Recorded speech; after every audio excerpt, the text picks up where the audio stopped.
अस्सलाम वालेकुम, कैसे हैं आप लोग। Today we will discuss about lecture number 6। तो लेक्चर नंबर 6 में आज हम वाइल लूप के बारे में पढ़ेंगे। वाइल लूप का बेसिक सिंटेक्स हमारे पास यहाँ पर लिखा है। सबसे पहले वाइल लिखेंगे हम लोग, वाइल का कीवर्ड, उसके बाद ब्रेसिस में हम लोग अपनी लॉजिकल एक्सप्रेशन लिखेंगे और करली ब्रैकेट्स में क्या आ जाएगा, नीचे स्टेटमेंट हमारी आ जाएगी जो भी होगी।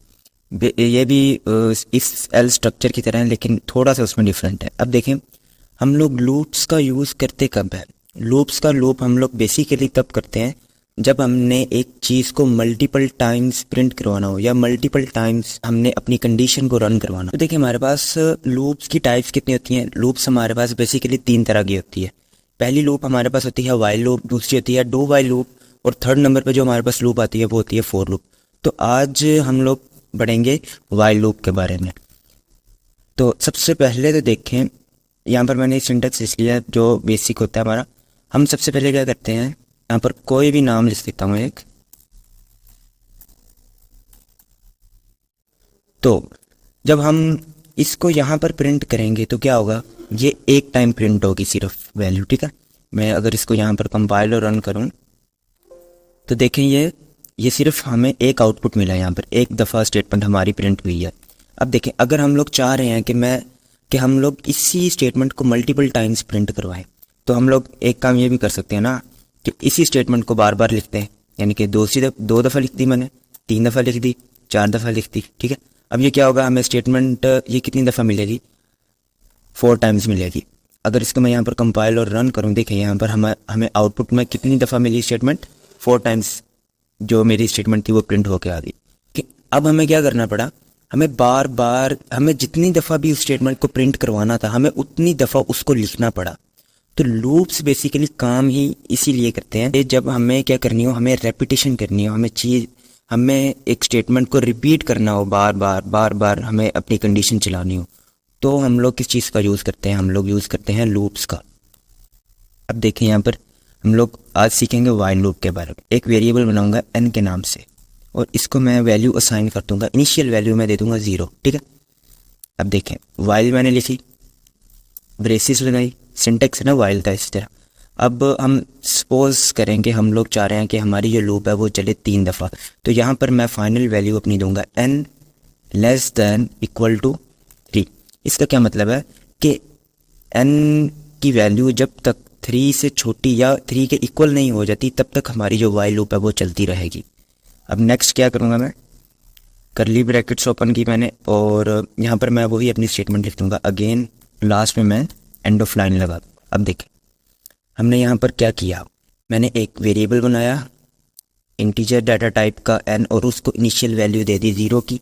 एक वाइल लूप लगाई, उसमें फाइनल वैल्यू दे दी n less than equal to 3 के, और एक स्टेटमेंट मैंने अंदर प्रिंट करवाई। और मैं यहाँ पर क्या करूँगा, n की वैल्यू को इंक्रीमेंट कर दूँगा। प्लस प्लस है ये जो, इसका बेसिकली क्या मतलब है, इसका मतलब है कि n प्लस प्लस है जो हमारे पास, ये इसका बेसिकली क्या मतलब है, n equal to n plus 1, यानी कि n की जो भी वैल्यू है उसके अंदर एक प्लस कर दो, एक का इंक्रीमेंट कर दो। अब देखें कौन सी n का इंक्रीमेंट होगा। सबसे पहले है जो n की वैल्यू हमने क्या दिया, पहले 0 दिया ना, तो 0 आएगा इस लूप के अंदर, इस n की जगह आएगा 0, इस n की जगह 0 आ गया 0। अब यहाँ पर है 0 लेस दैन इक्वल टू 3 के 0 क्या है, 3 से छोटा है, इक्वल तो है नहीं, 0 3 से छोटा है, बिल्कुल ठीक है। कंडीशन ट्रू होगी, वाइल लूप चल पड़ेगी, वाइल लूप चली, ये वैल्यू प्रिंट होगी। सेकंड टाइम क्या हुआ, फिर n प्लस प्लस, यानी कि n की वैल्यू में एक कप इजाफा हो गया, 1 प्लस हो गया। अब यहाँ पर n की वैल्यू थी 0, अब जब यहाँ पर आया तो 0 प्लस 1, अब n की वैल्यू होगी 1। अब नेक्स्ट टाइम जब लूप चलेगी तो यहाँ पर आएगा 1 less than equal to 3, condition ठीक है। दोबारा लूप चलेगी, ये वैल्यू प्रिंट हो जाएगी, ठीक है। क्या हो गया, फिर 1 की वैल्यू में फिर इंक्रीमेंट हो गया और वो वैल्यू होगी 1 की 2। अब इधर आ गया, नेक्स्ट टाइम 2 आ गया, 2 लेस दैन इक्वल टू 3, ठीक है, कंडीशन ट्रू। तो हमारी फिर ये स्टेटमेंट प्रिंट होगी और 2 में एक का इंक्रीमेंट दोबारा से होगा और वैल्यू हो जाएगी n की 3 less than equal to 3। Statement बिल्कुल ठीक है, ट्रू है, 3 n से छोटा या उसके बराबर है ना, बस ठीक है। दोबारा फिर इससे ये स्टेटमेंट क्या होगी, प्रिंट होगी। 4 टाइम्स हमारी स्टेटमेंट यहाँ पर प्रिंट अभी हो चुकी है, ठीक है। अब जब 3 था यहाँ पर, तो 3 में जब n प्लस प्लस हुआ, इंक्रीमेंट हुआ 1 का, तो अब 3 क्या हो गया, 4 हो गया। अब नेक्स्ट टाइम क्या होगा, जब लूप में जाएगी 4 वैल्यू, तो यहाँ पर अब होगा 4 लेस देन इक्वल टू 3, यानी कि 4 या तो 3 से छोटा है या उसके इक्वल है। ना तो वो 4 छोटा है 3 से और ना ही इसके इक्वल है। स्टेटमेंट क्या होगी, कंडीशन क्या होगी, फॉल्स होगी। तो लिहाजा अब की बार वाइल लूप नहीं चलेगी और वैल्यू हमारी 5वीं दफ़ा प्रिंट नहीं होगी। देखें यहाँ पर, तो देखें यहाँ पर 4 टाइम्स हमें हमारा आउटपुट यहाँ पर मिल चुका है। अभी भी मुझे पता है आपको कन्फ्यूजन होगी वाइल लूप के बारे में कि ये लूप एक्चुअली में वर्क कैसे की, तो यही चीज़ मैं भी आप लोगों की बिल्कुल क्लियर कर दूंगा। वैसे हमारा एक्चुअल कोड, ठीक है, ये एक्चुअल कोड था हमारा। इंट n इक्वल टू 0 था हमारे पास, ठीक है, इनिशियल वैल्यू 0 थी, while n less than equal to 3, और सी आउट था हमारा। उसके बाद इंक्रीमेंट ऑपरेटर हमने लगाया था।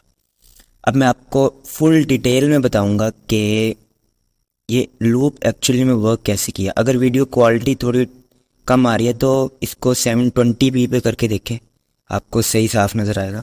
तो देखें, पहली दफ़ा वाइल लूप के अंदर वैल्यू क्या जाएगी, वाइल लिखा है यहाँ पर, मैंने अभी n की कोई भी वैल्यू नहीं लिखी। फर्स्ट टाइम क्या है, फर्स्ट वैल्यू क्या है n की, n इक्वल टू 0, यानी कि पहली दफ़ा यहाँ पर क्या वैल्यू जाएगी, 0 जाएगी, ठीक है।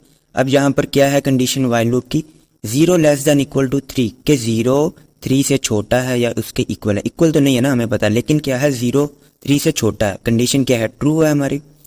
तो हमारे पास ये वाली स्टेटमेंट क्या हो जाएगी, प्रिंट हो जाएगी। यहाँ पर फर्स्ट टाइम हमारी जो थी, हमें आउटपुट ये यहाँ पर मिल गया, ठीक है। एक चीज़ हमें यहाँ पर आउटपुट में इस टाइम मिल चुकी है।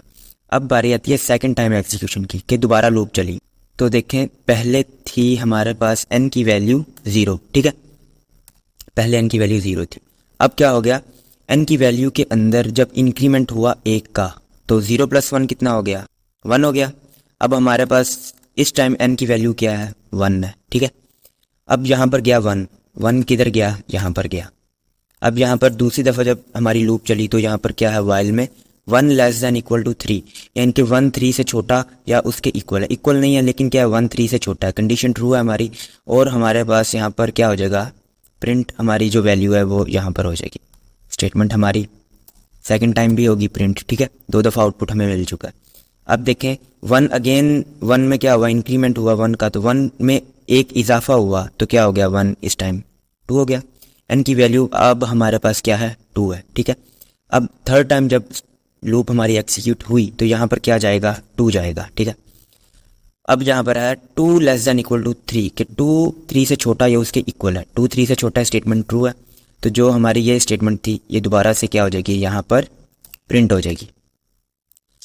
और उसके बाद 2 के अंदर इंक्रीमेंट हुआ 1 का, तो 2 क्या बन गया, 3 बन गया। अब हमारे पास n की वैल्यू कितनी है, 3।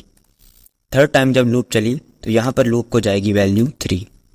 अब देखें यहाँ पर है कि 3 लेस देन इक्वल टू 3, कि 3 जो है 3 से छोटा या उसके इक्वल है। 3 से छोटा तो नहीं है, लेकिन क्या है, उसके इक्वल है। 3 इक्वल्स टू 3, कंडीशन ट्रू है। हमें दोबारा से यहाँ पर आउटपुट में क्या मिल जाएगा, हमारी स्टेटमेंट मिल जाएगी, ठीक है। और 3 में जब एक इंक्रीमेंट हुआ दोबारा से, तो इस टाइम हमारे पास क्या है, वैल्यू 4 है। अब देखें, जब 4 यहाँ पर गया दोबारा, तो ये कंडीशन यहाँ पर क्या होगी हमारे पास, कि 4 लेस देन इक्वल टू 3। देखें, 4 ना तो छोटा है 3 से और ना ही 3 के, तो ये अभी 4 जब जाएगा यहाँ पर n की जगह, तो कंडीशन हमारी फॉल्स होगी है, तो वाइल लूप नहीं चलेगी, ठीक है। तो यहाँ पर जो है हमारा प्रोग्राम एंड हो जाएगा। तो ये था बेसिक लूप के लूप्स हैं जो वर्क किस तरह करती हैं। आई होप कि ये जो जिस तरीके से मैंने आपको बताया, इससे आपको ज़्यादा हेल्प मिली होगी। तो देखिए, नेक्स्ट हमारे पास प्रोग्राम आ रहा है कि this program calculate the sum of first 1000 integers, कि हमें एक प्रोग्राम लिखना है जिसमें हम क्या करें, जो पहले 1000 नंबर है ना, उनका क्या कर दें, सम कर दें। तो देखिए, यहाँ पर मैं एक वेरिएबल बनाऊंगा सम के नाम से, और उसको इनिशियल वैल्यू दे दूंगा 0, ठीक है। एक वेरिएबल बनाऊंगा मैं नंबर के नाम से, और उसको इनिशियल वैल्यू में दे दूंगा यहाँ पर 1। अब हम लगाएंगे वाइल लूप। वाइल में मैं क्या कर दूंगा कि वाइल लूप मेरी तब तक चलेगी जब तक जो नंबर है वो लेस देन इक्वल टू होगा किसके, 1000 के। हमने 1000 नंबर्स का सम लेना ना इंटीजर का, तो यहाँ पर मैं क्या करूँगा 1000 करूँगा। अंदर क्या लिखेंगे कि सम के अंदर क्या करते रहो, नंबर को हर टाइम क्या करते रहो प्लस करते रहो। और दूसरी चीज़ जो मैं लिखूँगा, अब देखें नंबर हमारे पास पहले क्या है 1 है, नंबर को हमने बार बार इंक्रीमेंट भी करना है, तो यहाँ पर मैं लिख दूँगा number plus plus, number plus plus लिख लें या number equal to number plus 1, एक ही मतलब है, ठीक है। यहाँ पर मैं लिख लेता हूँ नंबर प्लस प्लस और प्रिंट कर लूँगा किसको, सम को। सम को मैंने यहाँ पर प्रिंट कर, अगर इसको मैं कंपाइलर रन करता हूँ तो देखें हमारे पास यहाँ पर आउटपुट क्या आया 500500। यानी कि अगर हम लोग पहले 1000 इंटीजर नंबर्स का सम लें तो हमारे पास क्या वैल्यू आएगी 500500। इधर जो इन्होंने किया है देखिए इनका आउटपुट भी वही आया 500500। यहाँ पर देखें अगर तो इन्होंने क्या किया इन सम, यानी कि सबसे पहले वेरिएबल्स को इन्होंने डिक्लेयर किया, उसके बाद उनको इनिशियल वैल्यू दी है। हमने क्या किया यहाँ पर इकट्ठा किया, हमने डिक्लेरेशन और इनिशियलाइजेशन एक ही लाइन में की है, तो इससे फ़र्क नहीं पड़ता एक ही दफ़ा कर लें या अलग अलग कर लें, एक ही बात है। नेक्स्ट इसमें कुछ भी करने वाला नहीं है। एक जो इम्पोर्टेंट MCQ आता है ना इसमें वाइल लूप के लिहाज से, अगर पूछे वो तो क्या पूछता है कि वाइल लूप कितनी दफ़ा एग्जीक्यूट होती है, ठीक है।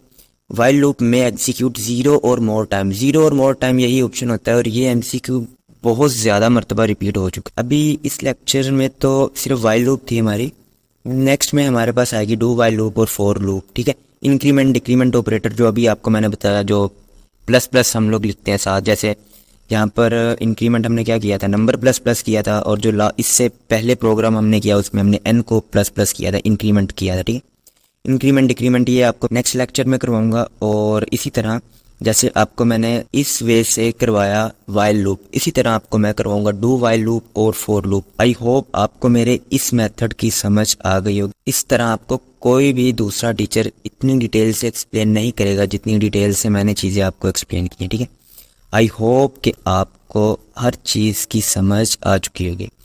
तो यहाँ तक था हमारा लेक्चर नंबर 6। आई होप ये वीडियो आपके लिए हेल्पफुल रही होगी। तो मिलेंगे लेक्चर नंबर 7 में, तब तक के लिए अल्लाह हाफिज़।